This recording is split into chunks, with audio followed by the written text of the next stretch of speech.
Welcome everyone. You're listening to, perhaps watching, Calling the Audible. I am your host, Peeze Della Reeze. Because Mokan has disappeared. What's a Mokan? So my question for Simon Dagenais, my co-host, is should we go to the police? And like, how can we lie about the drawing? Like, you know, the police sketch for like, how can we lie about it to make him look ridiculous? Can we just describe him in his white spandex? Like, listen, officer, I don't know if this is relevant, but he's only ever worn white spandex. I don't know if it's relevant. What I also do know is that hairdo that he had for a few months. What was that? That's good enough to make a sketch. I noticed that since I made fun of you with your clothes, Simon, you've made an effort to wear better clothes each week. Also, to be fair, I didn't spill things on my clothes, so this is actually my work clothes. Okay. So That's it's already an improvement from the one we will not discuss. I mean, you went from terrible to... kind of bad. Yeah. The presentable, I guess. I would say on a report card, you would end up in the meeting expectations. I'm fine with C. I'm good with C's. All right, so if you I'm need good to with C's introduce, across the board. if on you needed anything. to introduce yourself though, Oh man, would it be I'm good with C or what would you say? I like C's. I'm waiting for you to introduce yourself. Oh hi, I'm Simon. I'm very good with C's. I'm good. I'm fine with C's. Yeah. Good. I'm Peeze, and after my first game last night, someone took our bench. Why? Don't know. Introduce yourself. Yeah, Eagle. Why? My name is Eagle, and I'm confused. Yo, I almost sat down. There's nothing there. It was gonna be very comical. Oh hello. It's a big bench. Like, you need people to drag a bench. It makes noise. And the Oh, worst wait, is all that was left. Oh, they took the bench like they Yeah, picked it up physical and left. bench, Oh, yeah. I thought they were sitting on it. No. Like so, people from not your team. playing next was Ravens. Yep. And all that was left from the bench was the one you would figure dragged the bench away, Flag Jesus Matsuhood. But he was just standing there, arms folded, like, where's the bench? Like, I don't He know. doesn't look like 5G's anymore because he cut his hair. But he's still Flag I told him He's yesterday. always Flag Jesus. He's like, in you my can't be 5G's anymore. He's like, but bro, head. I have to work. I need to get jobs. a little bit of a different format this week. Bye Yes. week. This Our is the bye favorite week. It used to be an actual bye week. We used to Yeah. actually have a week off. Well, because we only had games on Saturday, Sunday, so Yeah. we said, okay, No, screw we it. had like one night a week, but it was like, like if it was only Monday and we only have one stadium with 9 games, like, whatever. Yeah. You're that one team that gets to play on that bye week, But now, I do have a question for you guys. Yeah. Is there a FPF final in recent history that was more boring than the Super Bowl? in FPF history, yes. There's been a couple. Yes, you remember that game that finished 7-6? Yes. Where the only score was on the last 2 drives? Yeah. It was a Division E game, I think, or Division 6. Yeah, well, yeah, Division 5 or 6. So the thing is, Division 5 and 6 are my favorite divisions to cover, except that every once in a while, you get a stinker. Like Div 3 and up, there's always points. Even if there's mistakes, even if it's a sloppy game, at least someone's scoring. It's kind of like someone really attractive at a bar will still score. even if he's even dumb. if he's drunk out of his mind. Or she could Or be she. It's true. Gender neutral 2019. Yeah. Although you shouldn't if she's really drunk. Ask for consent. There was this... Just to be clear. And then say, I know you're listening. Just to be clear, just ask first. Yeah. So, but I mean, I had to Where are we going with this? I had Are we starting from like Division 6 and moving down to I was Division going 1? to start with Brian Singer and work my way to Bill Cosby, but I'll defer. Let's just jump around, jump up, around, jump up, jump up. Let's and get down. my Mute game. yourself, Let's please. get my game out of the way. We're doing all the divisions, by the way. Are we not? One show. Are we not doing like 6 to 1 and then we just go through? Jump the division? around, Jump jump around. Okay, we're just gonna. Force everyone to watch the whole show. So we're really gonna go. Yeah, we're doing very recap heavy show because all the writers are doing the mid-season reports. Yes. How? All the writers. Well, me, you, Marc-André. Yes. This week, please. Yes. How fun is that, Well, by I mean, the you way? have 2 weeks to do it. It's the worst. Yes. What is fun is players legitimately enjoy it.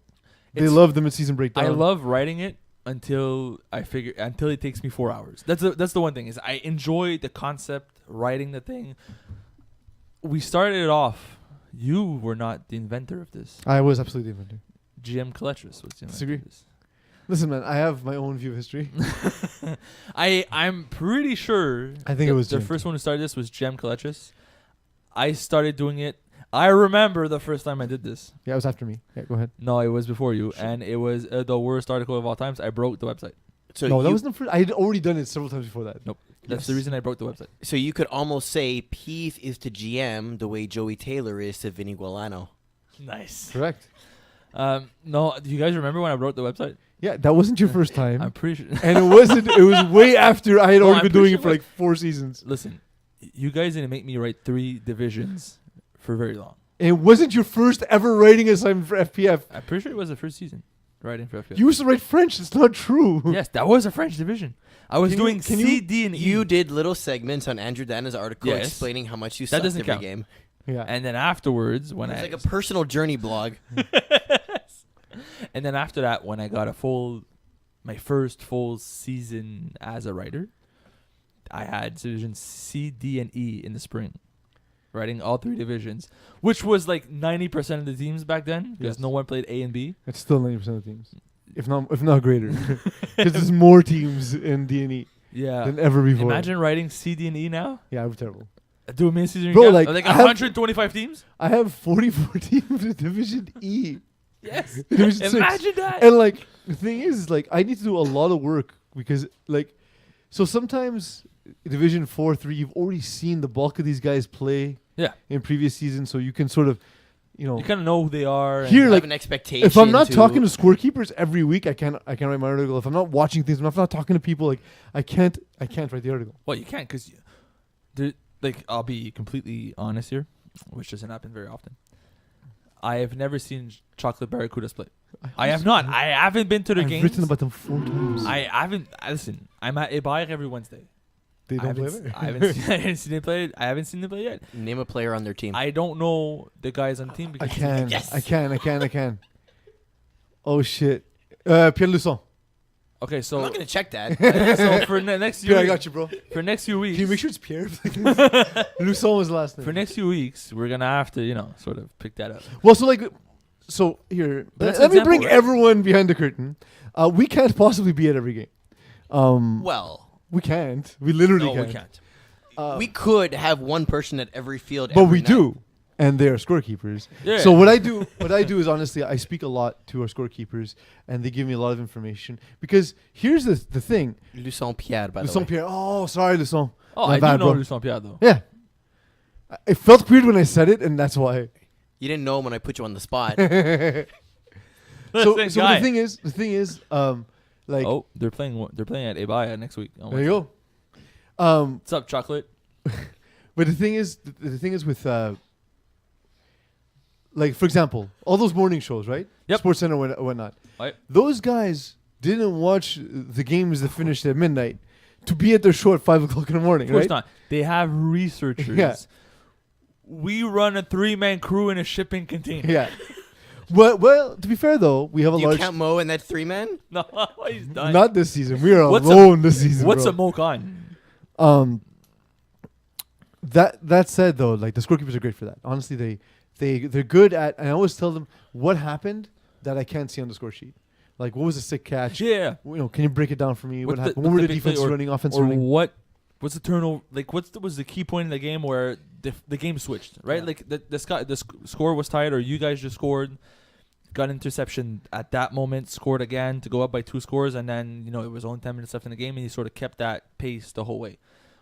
What was that defining play that changed the game, which you can see purely based off stats? And it's initially when I first started my Players of the Week segment in my articles, it was supposed to be like made for the plays that I've seen myself during games that changed the game around. So like the one play of the week that the player made. Problem is, if you don't see enough games, it doesn't work. And Well, I used to love that because then like I would either see something that was more spectacular and be like, Simo, what about this? And you're like, I don't know. Yeah. Or like I was like, you're saying the most spectacular thing that happened in the 3 games I saw versus the 20 that happened is this. I'm like, but you don't know that. I do know. I know. All right. Division 5A, tip top shape. Wipe. Lost to Rolling with my homies. I'm gonna put you on the spot all show. You're not gonna know which division. It's I'm gonna gonna take do a the same thing second. to you because we're gonna go back and forth. That's okay. Zachary Kiverger looked awesome for most of this game. Despite the 2 Awesomer than his interceptions. picture or worse? Worse though with the picture because his first picture was You amazing. changed his picture. He did. Eagle, put up You can't. Zachary You're Kiverger's not- picture. You go back in time and change it back. Doesn't That's- work that way. Time travel doesn't work. Hey, no, it's still the same picture. No, it's less mean. Yeah, he's not as squinty. Not as squinty. But he was very squinty. It was great. What a way to describe a picture. Not as squinty. Yeah. He's our boy though. Nick Serrault, Alexis Labonte, obviously doing the bulk of the damage once again. 4 touchdowns between them. Did we overrate Tip Top Shape coming into the season? Define overrate. Well, everyone thought they'd be one of the favorites. I did not. Why? So the people who did say that, did you feel they would be one of the favorites? And why did you think they wouldn't be? So Tip Top Shape is always a good team that finds ways to beat either newcomers in their division. So when they're playing Division 5A, they find ways to beat those teams that moved up from Division 6. They find ways to beat those the games they're supposed to win, but they're never a heavy favorite because when they face teams like Rolling My Homies, for instance, they tend to lose by a score or 2. Mm-hmm. So they're smart at controlling the game. They're a difficult team to beat when they have to lead because they know what they're doing. They've been around FPF for a very long time. David, the quarterback, knows what he knows that if he has a lead and scoring quick will not end well for him because he's been there before. So when you're playing against a team that's not as experienced, he wins by sort of like being gimmicky, the way like you'll see in the NFL when you see some experienced coach like Belichick who might not necessarily have the upper hand with his players, but he's going to find a way to outcoach you anyways. This is what I feel Tip Top Shape is. So they're going to finish 6-4, 7-3, which is very strong, but they won't beat every contender in this division. Okay. In another game in this division, GLC taking in a loss to Ravens. Ravens finally winning a game. That was a great game. That was a great It was a game good yesterday. Mocon was very upset. How come? Mocon is on the GLC bandwagon hard. He's like, that's my team. I said, but I thought Zoo was your team. And then he retracted. You know how he backpedals all the time? Yeah. His Achilles, His Achilles must be hurting. Yeah. so bad. No, but GLC played well, but it just feels like Joël Hull, Mathieu Flight Jesus' brother, plays quarterback for Ravens, as a cannon of an arm. And the safeties for GLC could simply not get there on time. Mm-hmm. So he would send guys on corners, and the ball would not float at all, and the safety would just be lagging behind a little bit. Yeah. So you're expecting a Division 5 caliber quarterback to play against you. The balls are not coming in as hot, and they made a few mistakes here and there that cost them the game. I'm a bit shocked considering GLC had the lead 26-20. Yeah. So this score is very odd. No, exactly it. Ravens had the lead 26-20. Okay. GLC just scored. GLC scores 26-20. Ravens had the ball with not a lot of time left on the clock. Mm-hmm. And all they had to do is, as long as there's not a first down, they punt it to us. We get a chance to score and win. Yeah. They stopped the first down. On 4th down, they punted from their own 10, which puts GLC back at their own 10 with, I think, 4 plays, and they were just not able to drive the field properly. They had 2 incompletes on the first Wouldn't down. that put them at half field? No, because you're up the 10 and up. Is until you're at half field, you punt at half field though. No, is if you're within your own 10, you punt at half field. So if you're at your 10, you punt I to their don't know, 10. the punting's dumb. I never punt. I don't know. Anyways, they got the ball back, not enough plays, and they try to go big early, and it just didn't work out. But then what was the punt adjustment last season? There's no. Eagle, what's the punt rule? The punt rule is if you are past midfield and you punt, your opponent gets the ball at the 1. Ah, there we go. That's the adjustment. Okay. Okay. My bad. If you're within 10 yards of your end zone dumbest and rule you ever. punt, Yeah. your opponent gets the ball at midfield. Yeah. I've already told the members of the rules committee they should be replaced by chimps. Agreed. I've already told everybody that says that all they had to do was be there, but they said on my podcast that doesn't give me any money was more important. Yeah. Which, by the way, sponsors. We'll talk about it Wednesday. Speaking of sponsors, No, another game that happened. but wait. I will say though, the Ravens have lost a lot of this way.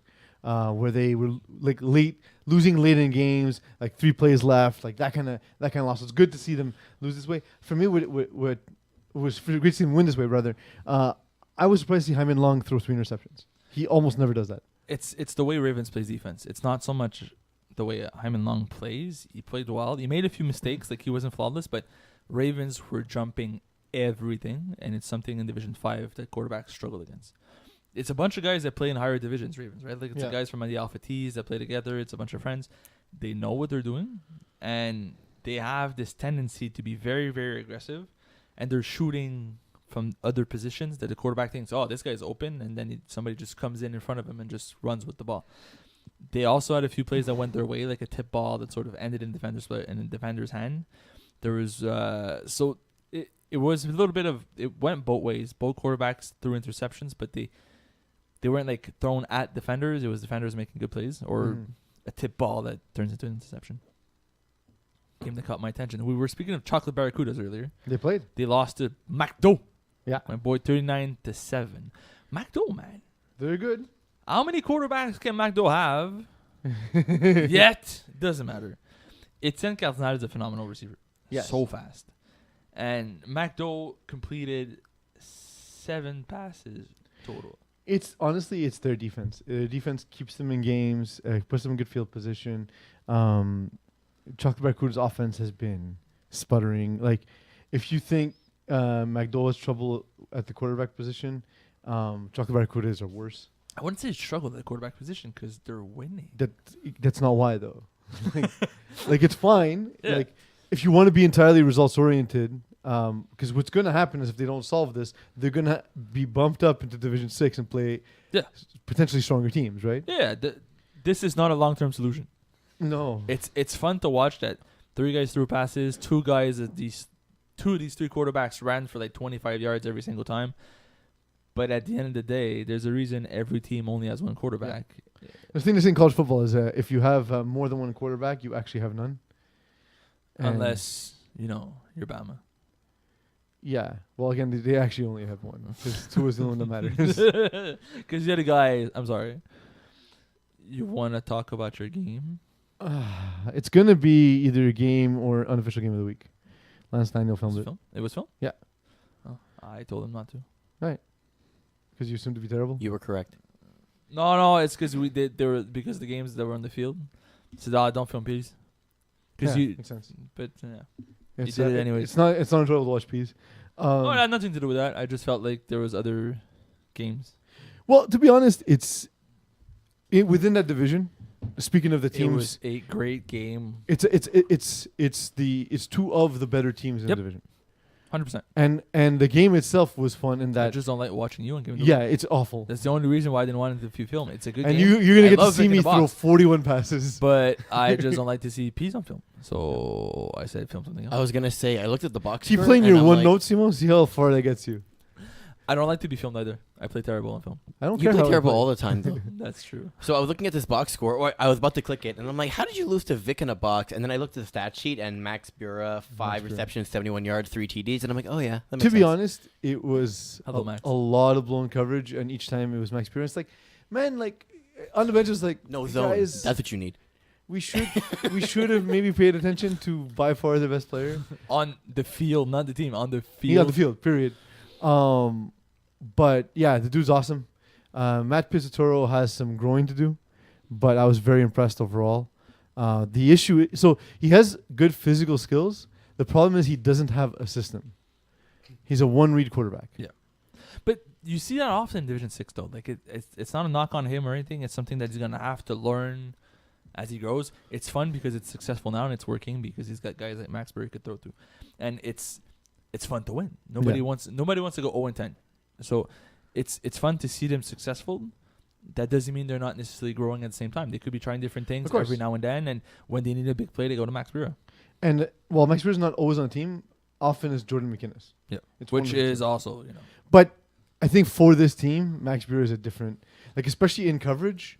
Like, man, if I can tell you, I've played them twice in my career in FPF, like throwing against them twice, 3 times technically, but twice with like my real roster, whatever. Willpower has never been open after 5 yards. Like they know he's there. They build a triangle and say, go somewhere else. And Max Beer is the guy at the top of that triangle, basically. Yeah, but he's the one that you want to put on a guy like Will Power. They're essentially the same size of players. Yeah. If you put one next to another, The ball winners, the guys who win balls in the air, and I'm they- not throwing up a 50-50 ball. They play the same way, and their body shapes are the same too. Yeah. Which helps in coverage when you're not covering a guy who's a feet taller than you are. Yeah. Since we are talking about Peasy's game, we do have some chats coming in from Facebook. All right. So, by the way, guys, if you want to ask questions or comment on anything we're talking about, feel free to add your comments into the Facebook live stream. This one is from someone you know, saying, "Pease, why are you wearing my shirt?" ? If it was your shirt, it would be much larger, Duke. Ayo. I thought you were bigger than your brother. I don't think I am anymore. Is your brother? I haven't seen your brother in like a year. I think we're about the same size. So it was just a joke. Dude. Maybe inflated. It's just a joke. No, it's not. Nothing's a joke in this life. All right. Hi, Duke. Do you think it would fit you, Simo? No. I mean, maybe like in the 90s, they would tie a flannel shirt around your waist. Like if Simon wanted to wear a Raven costume, WCW wrestler Raven, he could do it. But why? Because he used to do that. I thought we were friends. No, I know you're wrong. I was so wrong. ECW crushed the Punishers. Yeah. So is this more on ECW being the better strong 5B contender, or the Punishers just struggling this season altogether? So, like, the thing is with a team like Punishers, eventually when you're slow, you don't get faster. When you're old, you don't get younger. Yes. That. Okay. It's look, they're a smart team. Yes. They're a smart team who need to be able to play flawless football to win games, because when teams go toe to toe and really try to put up points on them, they're gonna have trouble keeping up. Yeah, but the big thing here is the offense revolves around two guys that, yes, are very, very good players, but if you give him 12 targets per game each, at some point people are going to pick up. Yeah. That's been the issue with all of that family, I think, pension plan family of teams, is that eventually Anthony Sija, Junior Spira, they're two of the best guys in the field. They're going to get the ball. Oh, yeah. But you need to build a system around using them to get other guys the ball. So I'm not surprised by ECW. I'm impressed, actually. Jeremy White's growth at quarterback and his ability to use all of his weapons, to me, has been amazing. If you read Corey Wolowski's article a couple of weeks ago, he said, I know you didn't, but I actually do my job. I did, but go on. He talked about in his interview with Jeremy White, and he said there's always someone who rises to the occasion in a game, and this time it's Samuel Emilio Pelchat, Etienne Laurence Gervais, and we see, like, in the past he would rely only on Charles-Olivier Leving, but by his standards that's a quiet day, 3 for 35 and a touchdown, right? Oh yeah, 100%. So, like, they're so good that if you take a guy away, it doesn't matter. He's still going to put up numbers on you. It's also one thing I've noticed with ECW is, you remember, well, you should probably remember because you were here. We took a bet on who's the next guy that's going to make who's going to have the most yards with ECW, and we were all wrong. None of us got it. Because every single week someone else steps up and make plays, and they found a way to distribute the ball to everybody and sort of like find a hot hand today. Yeah. And it's been what works for ECW really well. Speakeasy won a game. Speakeasy, yes. That's nice. I'm happy to see that. Hopefully they weren't using the run pass option. But if they were, this is the one game they could have won. If they were, I'm kind of sad that it worked. If they were not, maybe they should stop. Why was Thundercats unable to put more up on the board? Thundercats' offense is struggling to begin with. The Speakeasy is not a bad defense, though. It's not their first season in FPF altogether. They're learning. They're taking away the very successful plays that people run. So the Speakeasy likes to take away the deep throws, and they like to take away the easy passes. So you're not going to run hooks on us. You're not going to shoot it over our heads and beat us with crossing patterns and complicated things that you have to read. Right? Get to your second, third read before you actually find an open receiver. And by being aggressive and taking away the first reads, a lot of quarterbacks struggle, and that's what we saw with Thundercats, is their offense struggles a little bit. In this case, if you only put up 6 points, 2 people are doing something wrong. Yeah. Right? The offense is doing something. The defense is doing something right. The offense is doing. So who's the other one doing something wrong? You said 2 people are doing something wrong. The Nope. I need an answer. You can't change it. quarterback and receivers. There we go. You're all right, Snapper. You did your job. Right? Maybe. They made But we a bunch don't of know safeties. When are we gonna get more stats? Soon. All right. The game that caught my eye this week, Junkyard Dogs beat the Studs. And here's the surprising part. Jason Rossi, quarterback for Junkyard Dogs. Division, please. 3, sorry. Jason Rossi threw for 120. It was your idea to jump around, Yeah, Eagle. also It's fine. I'm just like, what game is this? Jason Rossi, 127 yards passing. Sam Caron, 246 and 45. So he basically threw for twice the amount of yardage Junkyard Dogs did. Lost by 2 points. Yeah. That's not entirely surprising based on how the two offenses run. The defense, like it's more like they studs drove the field over and over again, always from their 10, maybe at a stop in the red zone.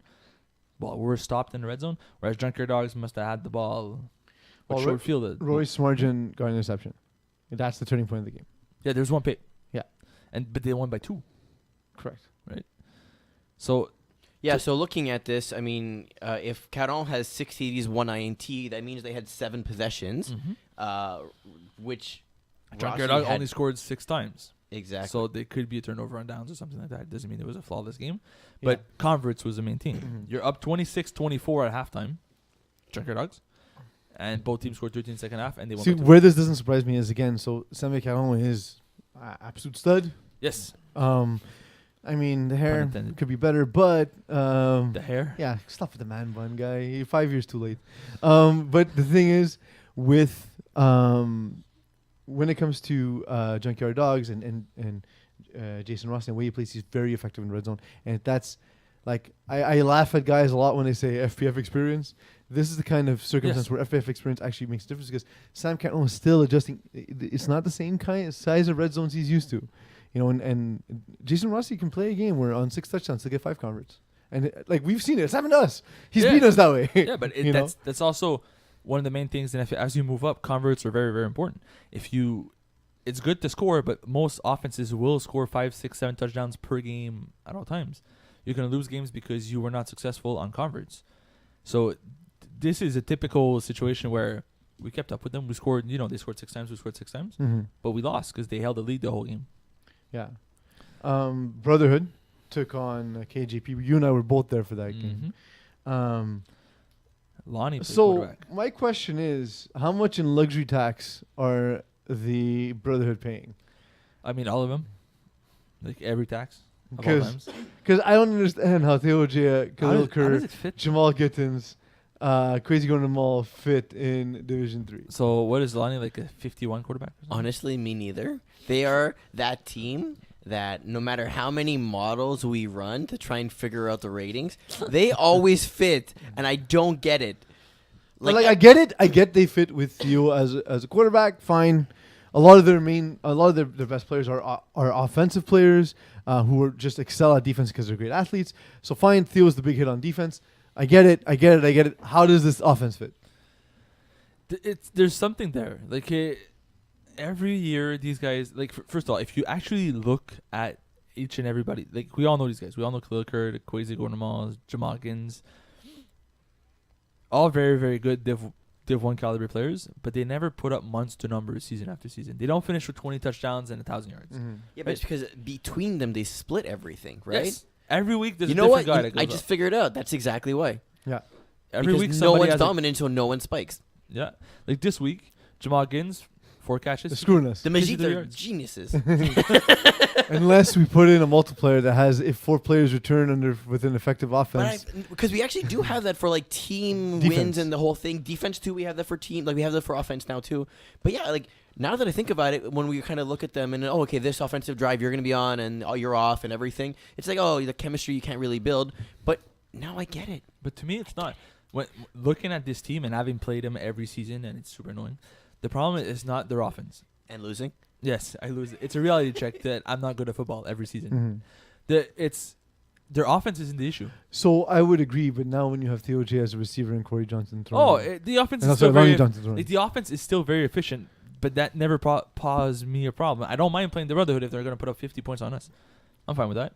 Yeah, it's the fact that I scored 12 that annoys me because it's super difficult to play against. Yeah. Like I just feel like I'm mismatched every time, and it's not a matter of Oh, they put up 50. I'm happy for them. I like to see them put up 8 touchdowns. Well, I Phil just don't Cutler. like to not do anything. Just to put it in perspective, by the way, they're at the cap for Division 3 is 480. They're at 478.5 and 477.4 so they can add someone. with Theo as receiver. Yeah. That sounds about right. I mean, they must have counted this like 17 times before making the team, anyways.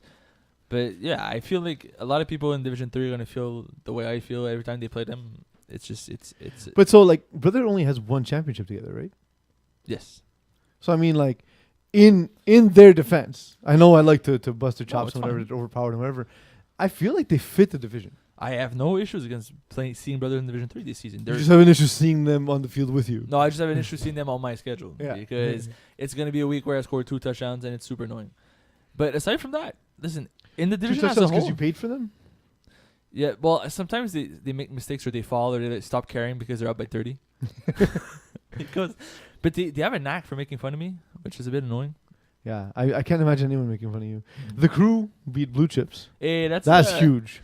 The Blue Chips were up by 2 scores. Really, I didn't know. Yeah, That. Blue Chips were up by 2 scores, and the Crew sort of same thing. Oh, that at the happened. half, yeah. Last week, week 4, lightweight, we were up by 2 scores against the Crew, 24-12, and they won 30-24. This week, similar thing.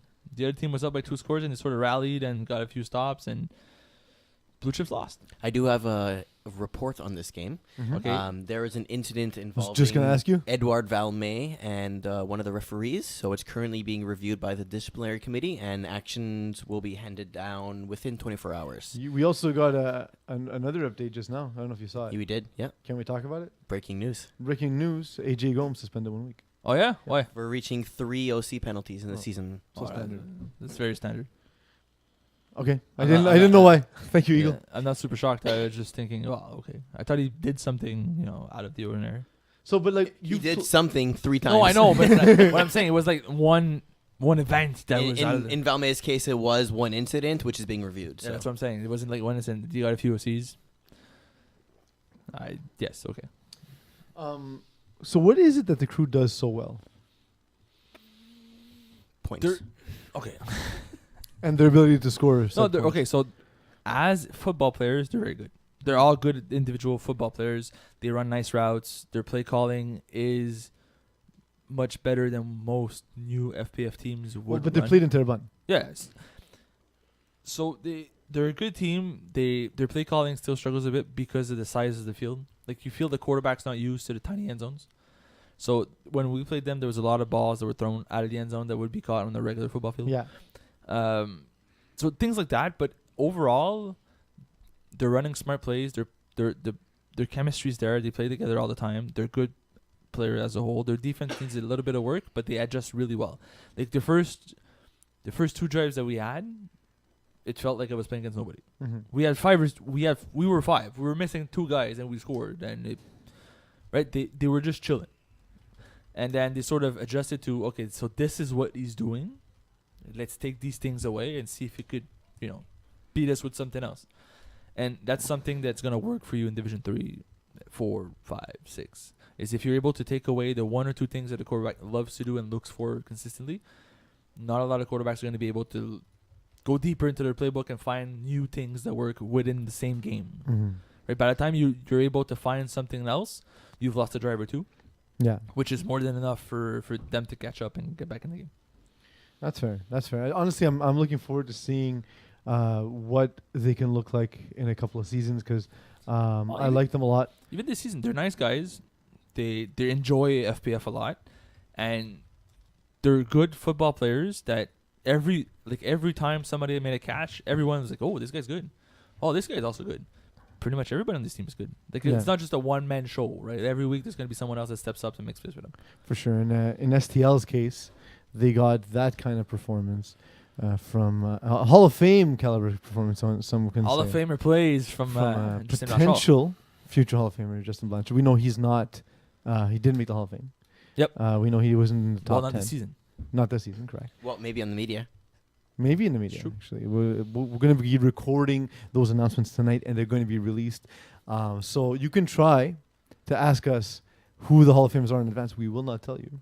True story, Mike Adana won't talk to me anymore because I won't tell him. Yesterday I was a lot of people tried to blackmail me.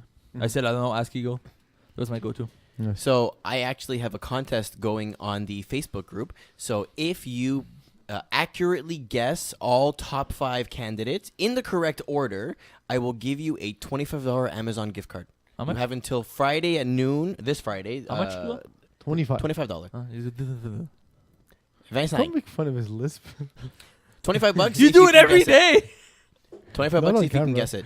Put your comments on the thread.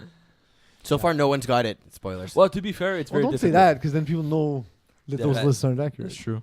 Don't give more information. Stop. What, Stop what talking. What Stop talking. happens if more Shut than your one lisp. people gets it? The first first person. He says it. Okay. Oh, sorry. Pay I wasn't attention. paying attention. So- Read! I just said 25. So Justin Blanchard, 3 touchdowns. Why? We're obliged to talk about him because he loves when we talk about him. Finals MVP. 3 touchdowns, 1 interception. Jamie Ojea had 2 touchdowns in this game. Dylan Taylor looked great, but you know what? This game, I don't know. 35-18 against I don't Prospect know. Squad, is closer than it seems. I don't know. I still feel like he deserved that OC for what he said with Dylan. You were there. Oh, I told you to shut up? Yeah. Yeah, No, he awesome. told me to fuck off. And I said I'm the third referee, and he said I know. And then I didn't get anything. I didn't get my dues because I didn't have my flags. I liked in the other game, in the Brotherhood game, we just talked about, a guy was getting his shorts pulled off. And then I just, like, guys were getting ready to fight, and I just yelled out, "That's not a hold!" And it immediately diffused the And everybody situation. turned around saying, "Well, he did pence him." Yeah. That was, great. That was pretty good. But yeah, so You guys remember that game that a guy was ripped right out of his jersey? yeah, it was Kevin Has that- Gauthier, Diesel. Has that happened for shorts yet? No way. No. Were they ripped like right no, off no, a guy? no. Jamal Gibbs yesterday was actually pants. Like, Phil Cutler tried to tackle him, didn't let go, and at some point he actually just pulled. The shorts were at his ankles. Like to keep running. Yeah, Jamal was trying to go, and at some point he just stops. Like, okay, this is a joke. So Good thing he was wearing tights. STL and Prospect Squad, getting back to that game, it's actually closer than the score would make Yes. make it So appear. it was. Mario Pareca, good decision at him, although he doesn't fit yet with what they do.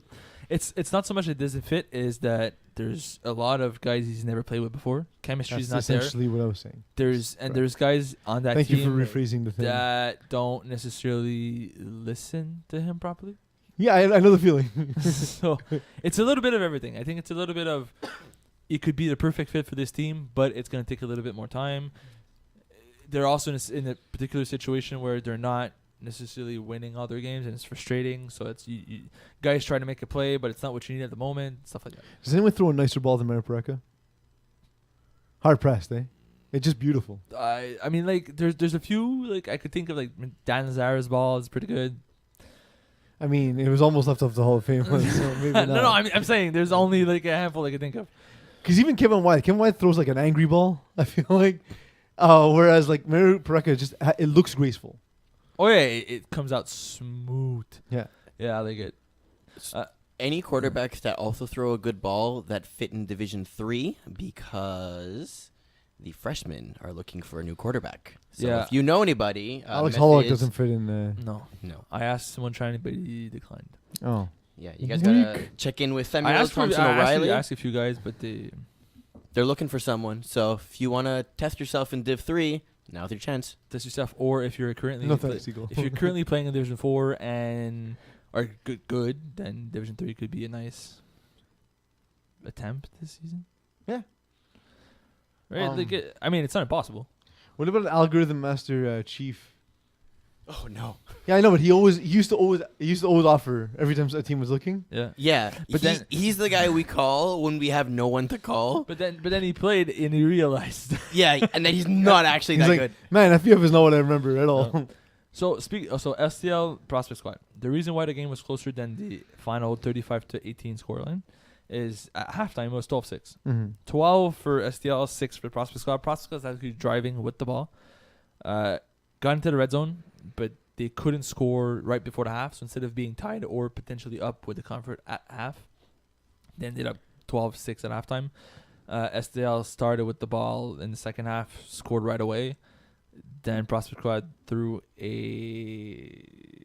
like 2 interceptions, and that was pretty much it. Braves 2.0, they beat Nighthawks. Yeah. Not shocked about that. 54-25, that's what we thought was going to happen. Anything to take away at all? Listen, Nighthawks is going to have games like these where their offense is good. They're going to put up points. Their defense is not a top caliber defense in Division 2. Mhm. And when they face very strong offenses like Braves 2.0, they're going to forfeit a lot of points. Yeah. It's as simple as that. It's a team of guys that want to play Division 2. There's nothing wrong with that. It's a good quarterback. Their defense is not up there with the rest of the division. Keyport Lock Fun Boys. Keyport Lock 1, 1918. This is a game you were there for? Yes. Great game. Describe the ending. So Keyport Lock scores. The game, Fun Boys scored late to go up by a point, 13-12. Is that... No, that can't be right. No, they scored late. They were up 13-12 after the pick six, which was early in the second half. Nope. That Still can't be can't right. happen. That was in the first half. No. Nope. They have 18 so points. 18, they so can physically not have 13. unless they scored 5. So a field goal. Oh, right. Anyways. Okay. So they were up Anyways. 18 to 12 or 6 or whatever. Or 13. Anyway, So it's 18-13. yeah, that makes sense. Keyport Lock gets the ball, Mm-hmm. drives the field, scores. 19-18. They go for 2, which I never understood why. This is why. No, they're up by 1. Yeah. Oh, okay. Play to convert, which first of all, don't play to convert Yeah. because there's nothing to win here. Goes for Unless 2. you want to kill some clock. No, unless you want to. No, there's like 4 plays left. Yeah, then you're useless. Yeah. They go for 2, and he gets intercepted. Oh shit. But like he got tackled as soon as he got picked off. And then the best part about this is the rusher was complaining to the referee that it was a sack. It's like, but why? You want it to be an interception. Because your play here is the pick 6, not Pick 1, the yeah, pick sack. Anyways, so that happened. So they made the only decision that could lose them the game Yeah. on that play. I would have loved. After Keyport Lock made the only decision that could lose them the game. No, that's what I'm saying. Is the Keyport Lock made the only possible decision on that Well, no, play? there was that 4 could- plays left. On that I play, get on it. that They, play, they yeah. But there's almost no- so, succeeded. within the 4 plays, You throw like they a- can't yeah. do anything on Yeah. offense to No. further secure the win, right? In fact, had they scored the 2 points, it's game over immediately. Yeah. So, and Jeff Rosenblatt's decision is to throw in front of the end zone to the cone, where if someone else catches him, Jeff is not catching him. Yeah. It's a bold strategy, Cotton. Anyways, doesn't matter. That's the Peeze special. It- That's it was so good. defenses love me for that. It was so good. So the Fun Boys get the ball back for 4 plays. They got they drove the field a little bit, but the 2 incompletes killed the drive, and then they had a 1 shot from late midfield, and they couldn't score. No, sorry, that's not even true. On the last play of the half, the last play of the game, they had 1 shot from midfield, and a bad snap happened, and he couldn't even throw the ball. Yeah. That's what happened. Which That's is a shitty way to end the game for both teams, because it's like you never played the play. Anything else from Div 4A that you saw? The 4A, well, I mean, my article was going to come out, so, you know. That was the worst hype. But you're for an doing article ever. mid-season breakdown anyway. But even just Yeah, the all way, writers you know, Yeah. my article is coming out, so All writers are going to do that, so, Yeah. you know. No the good- energy. The good ones that are appreciated by our public. What's a good writer? Never heard of him before. Okay, I'm stop. not surprised. Let's stop messing around. Jägerbomb played Alpha Stars. Okay. I'm gonna speak. I'm gonna write about this Show Me UTD's the West game Okay. in my article, so I don't really want to recap it here. You didn't have to say that. You could just go into your recap. Alpha Stars won by a single point against Jägerbomb. What surprises me is 29-28 scoreline with only like 4 touchdowns on both sides. Mhm. These guys are good at conference. Yeah. Like these guys are really good at conference. Yes, very, very much so. Some teams may want to pay attention to this. Honestly, I love Jordan Present. He's one of the better quarterbacks that teams don't entirely know. He's still fairly new in FPF. He hasn't played a ton, but he fits with this group with Andrew Langbert and Kevin St. Pierre. And This is what I Mike like about Godley. Alpha Stars is as much as they could have that one guy that really stands out, they don't run an offense that way. Yeah. Everybody's going to get his chance. Everybody gets involved on different sides, on different things. And everybody gets to run all kinds of patterns. So they don't have a guy who runs hooks every single play. Mhm. And it's fun to see that their offense, every play revolves around something new and something creative. And it's efficient. And they're amazing at red zone. That's true. Five- That's true. They are. 5 points off 4 touchdowns is very good. Yeah. It's honestly it's really impressive to Yep. see. Do we know if this game was like 28-27? They went for 2 for the win or something, or No. Maybe. It was 14 and a half. So there's a solid chance it was 28-27, and Alpha Stars went for 2. It's a very. It's the solid- right thing to do, by the way. Never play for the tie. Why would? Unless the tie happens naturally. Yeah, but like it's because it's not that much easier to go for 2 than go for No, 1. but what I'm saying is if the game is 24, But 24. Hence, I'm talking about playing for the tie. So it's a Yeah, different thing. if it's last play of the game, do not at any time unless it's playoffs. Braves beat Monsters 49-14. Yeah. The scoreline surprises me. There was no. That said, No Rushman Shub. yeah. So Matt Renee quarterback, but you know what? Matt Renee is a competent quarterback. I was told they're gonna have like a superstar. Mm-hmm. The superstar could not make the game. Who's the superstar? I don't know. They said a guy never played FFF before. All right, so that doesn't help. So also, there's no guarantee that he would have been good. That's what I said. But then, anyways, Matt Renee played. Listen, so that's unofficial game of the week. Okay, nice. So we're gonna see it on film. So we're not seeing Peeze? I don't know. He was filming that game. He was there. He was also filming my game. But he filmed a few for multiple unofficial games. Oh, whatever. We'll see what happens. Stay tuned. No, listen. I trust Lance to come out with a lot of content. He always gives us a lot of stuff. So in this case, he's like, Lance asked me, should I film this game because Rod Mashrub's not here? I said, well, Matt Renee's a good Division 2 quarterback. He should be fine. Yeah. Like he's not Rod, but he should be fine. So Braves started with the ball, 3 plays scored. Okay, whatever. Munstars had the ball, 1 play, 40 bomb. They go, all right, so we got something. 6-6. This is gonna be. That was the last is gonna time. It was close. 41-6 at halftime. Yeah, that's terrible. 41 points in the half. That's brutal. Yeah, And then Braves just sort of took their feet off the gas pedal in the second half. they didn't want to score 82 points. It didn't matter. No, they were like, whatever. Well, also the game sort of got away from them because Monstars held the ball forever. My favorite part of the game was both Iridi brothers were on the bench, like on the other side of the field, far away, and then the play was happening on like the opposite side of the field and into the end zone, where a receiver caught the ball, was running towards the end zone. They're down like 49-6 at some point or something like that.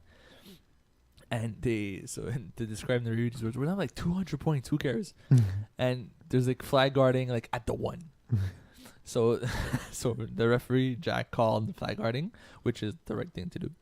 And Jad really lost it. He was on the bench like, "Come on, give it to us. Who cares? We're down by 200 points. Come on!" And I was laughing. I was like, "It's true. Like, who cares at this point?" Just end the game. Just love to score. Take time It off the doesn't clock. matter. Whatever. It doesn't matter. But it was funny because he wouldn't like if it actually mattered, he wouldn't have said anything. Because it was irrelevant and everybody on the field knew that, okay, whatever, it doesn't matter. He said something, which made me laugh. But a lot of people were like offended by what he said. Why? I don't know. I don't understand how people get offended in FEF. I mean, he was wearing stripes and threw the flag. That makes no sense. Come on, Jack. Drink more or drink less, but you need to drink the right amount. The funniest part is Jack looked offended. I was like, Jack, it's clearly a joke. Eagle. I think that brings us to Game! Wait, no. this I would be have a a better idea. disaster, by the way, because it's all divisions. Oh, wow. Oh, dear God. Games of the week. Halloween edition. Is this Eagle's attempt at being creative? Yeah, that's the multi-million-dollar imaging right there. Stick to computers. He Oh, did I though. do. He did that on a computer. No, it was his background sound. Wasn't that his brother making sounds? That would No. have been so much better. What? What? Who are you talking to? I don't understand anything. Stick to computers, Eagle. He did that on the computer. Stop. Stop what? Do you know what a computer is? What's a computer? Yeah.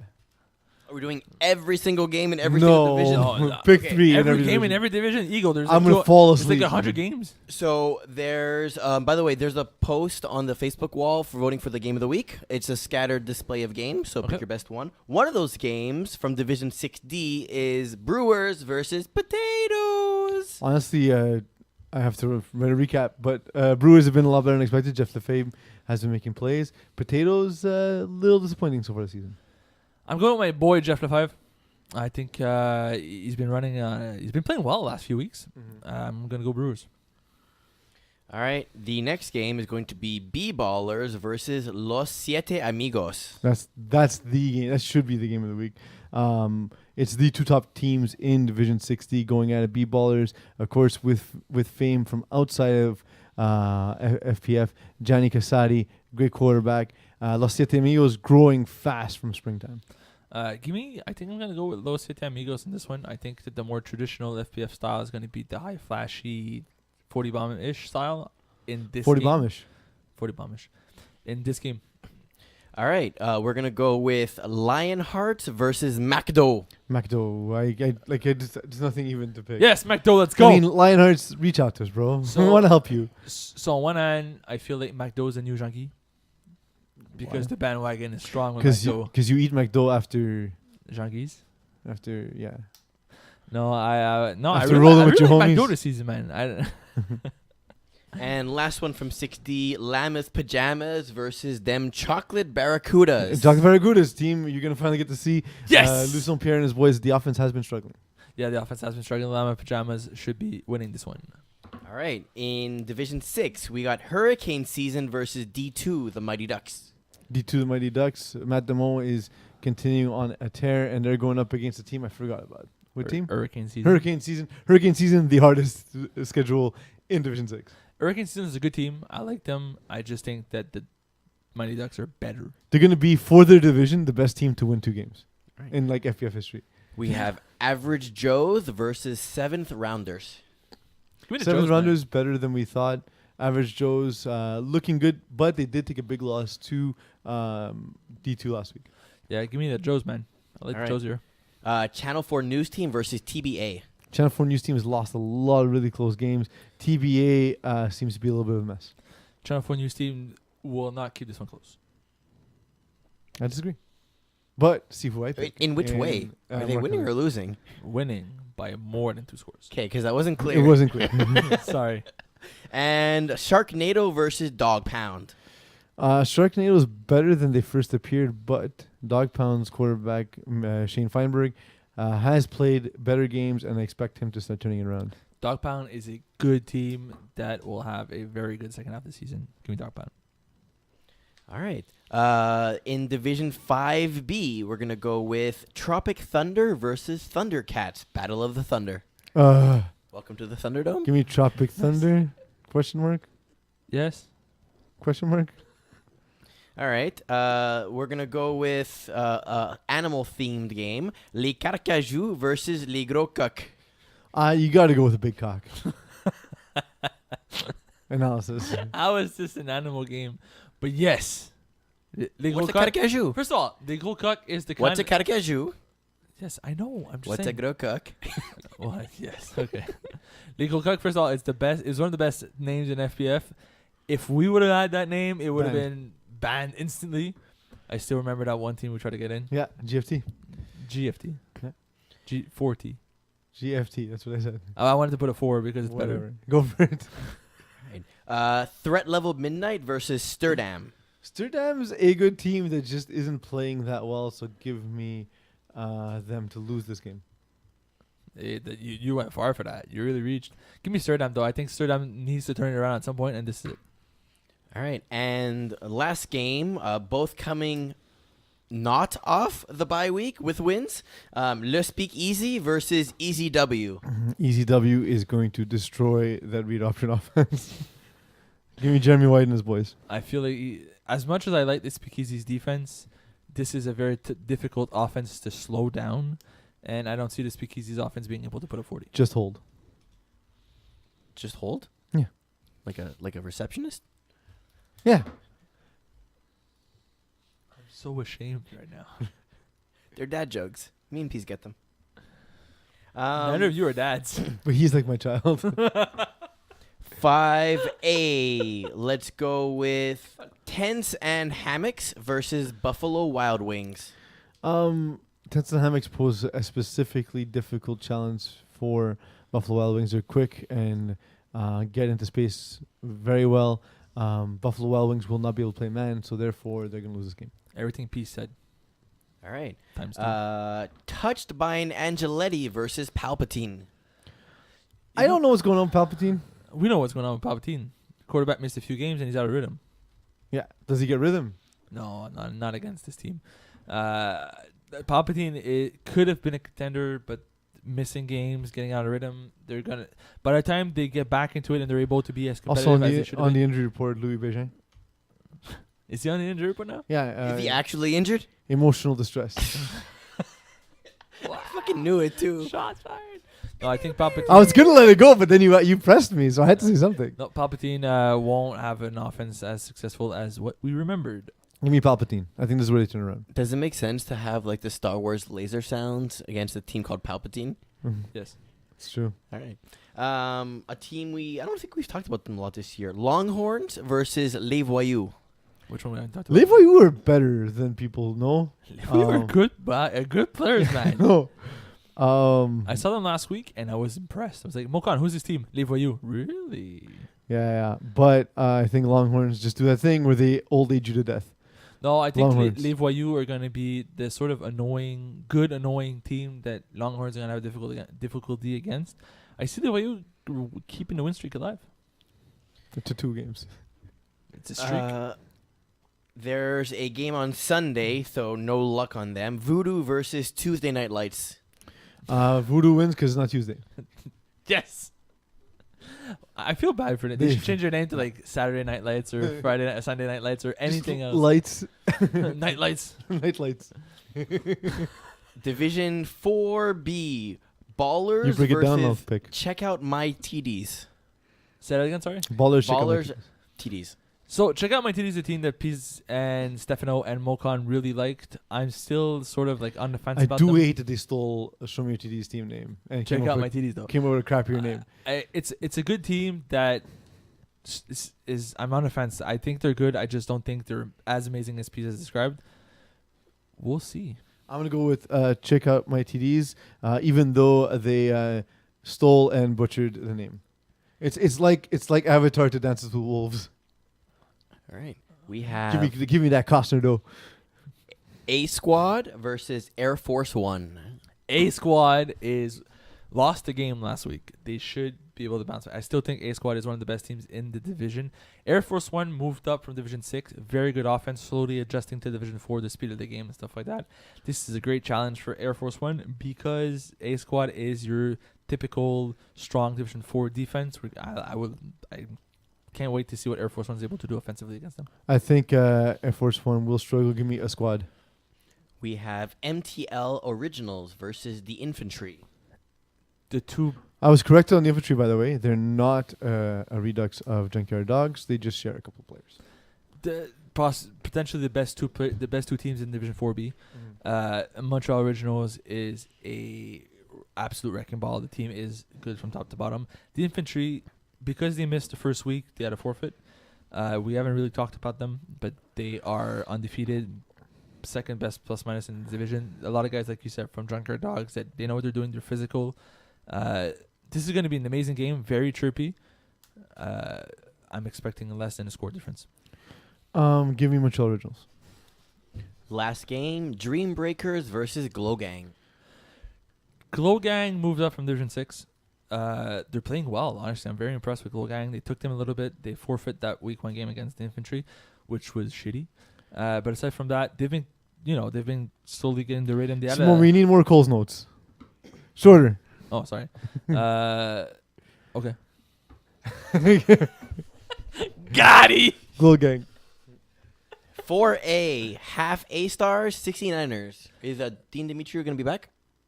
Probably. Is it a weeknight game? It is a Saturday game. You should be there.